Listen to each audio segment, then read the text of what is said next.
দুদিনব্যাপী corona ভ্যাকসিনের special ড্রাইভে শান্তির বাজার মহকুমার জোলাইবাড়ির 4টি স্বাস্থ্য কেন্দ্র পরিদর্শন করেন পর্যটন মন্ত্রী।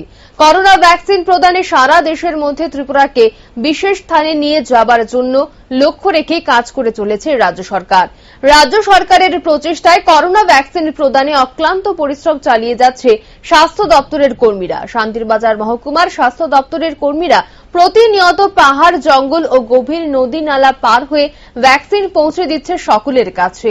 এরই মধ্যে পাহাড়ি এলাকার কিছু সংখ্যক লোকজন ভ্যাকসিন গ্রহণ করতে এগিয়ে আসছে না। সেই সকল লোকজনদের সচেতন করতে প্রতিনিয়ত চেষ্টা চালিয়ে যাচ্ছে রাজ্য সরকার। এরই মধ্যে রাজ্যে 100% ভ্যাকসিন প্রদানের রাজ্য সরকারের পক্ষ থেকে 27 ও 28 তারিখ দুদিন ব্যাপী করোনা ভ্যাকসিন প্রদানের স্পেশাল ড্রাইভের আয়োজন করা হয়। বুধবার এই ভ্যাকসিন প্রদানের কাজ পরিদর্শনে আসে ত্রিপুরা কৃষি, পরিবহন ও পর্যটন দপ্তরের মন্ত্রী প্রণজিৎ সিংহ রায়।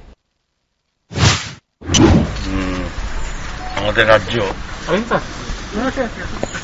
ভ্যাকসিন দেওয়ার ক্ষেত্রে সারা ভারতবর্ষের মধ্যে আমরা কিন্তু সর্বোচ্চ স্থানে আমরা যেতে পেরেছি এবং করোনার এই মহামারীর কারণে সারা ভারতবর্ষের সঙ্গে আমাদের রাজ্য অনেক মানুষকে মৃত্যুবরণ করতে হয়েছে এবং এই সমস্ত মাথায় রেখে মাননীয় মুখ্যমন্ত্রী যেখানে উনি স্থির করেছেন যে রাজ্যের মানুষকে রক্ষা করতে হবে এবং রাজ্যে 100% এই ভ্যাকসিনেশন এখানে মানুষের কাছে পৌঁছাতে হবে, সেটাকে লক্ষ্য রেখে আমাদের মাননীয় মুখ্যমন্ত্রী, আমাদের মেডিকেল টিম এ যাবৎ সারা রাজ্যে যথেষ্টভাবে তাদের ইনিশিয়েটিভ নিয়ে ওনারা করেছেন।